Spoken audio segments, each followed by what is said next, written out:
তৃণমূলের ৩ বিধায়কের সঙ্গে যোগাযোগ রাখছে বিজেপি। বাজেট অধিবেশনের প্রথম দিনই বিধায়কদের সঙ্গে বৈঠকে একথা বললেন মমতা বন্দ্যোপাধ্যায়। বুঝিয়ে দিলেন সকলের ওপরই রয়েছে তার কড়া নজর।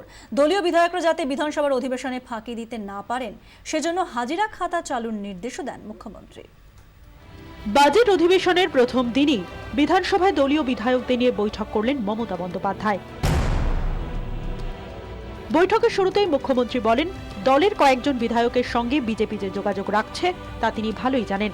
এই বিধায়করা বর্ধমানের নাকি উত্তরবঙ্গের। নেত্রীর কথা শোনার পরই তৃণমূলে শুরু হয়ে যায় গুঞ্জন।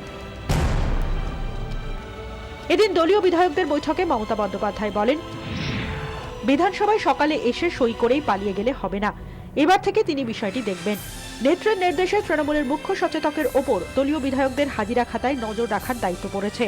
শুক্রবার পরিষদীয় দলের বৈঠক থেকেই ঢোকা বেরোনোর সময় শুরু হয়েছে চেকিং। মমতার নির্দেশ, মন্ত্রীরা যখন তখন নিজেদের প্যাড ব্যবহার করতে পারবেন না, বিধায়করাও ইচ্ছামতো সুপারিশ করতে পারবেন না। এবার বাজেটে রাজনৈতিক দলের তহবিলে কালো টাকায় লাগাম দেওয়ার কথা বলা হয়েছে। এ নিয়ে দলের বৈঠকে মুখ্যমন্ত্রী বলেন, সর্বদলীয় বৈঠক করেই নগদ চাঁদা সর্বোচ্চ ২,০০০ টাকার বিষয়টা ঠিক করা উচিত ছিল। রাজনৈতিক দলকে চাঁদা দেওয়ার জন্য যে বন্ডের কথা বলা হয়েছে তাতে ধোঁয়াশা রয়েছে। তিনি এতে সন্তুষ্ট নন। সংসদের মতোই বিধানসভাতেও নোট ইস্যু জিইয়ে রাখার কথা বলেছেন মুখ্যমন্ত্রী। বিধায়কদের তিনি বলেন, সুদীপ বন্দ্যোপাধ্যায়কে আটকে রাখা হয়েছে, সুজন চক্রবর্তীকে ডাকা হয়নি।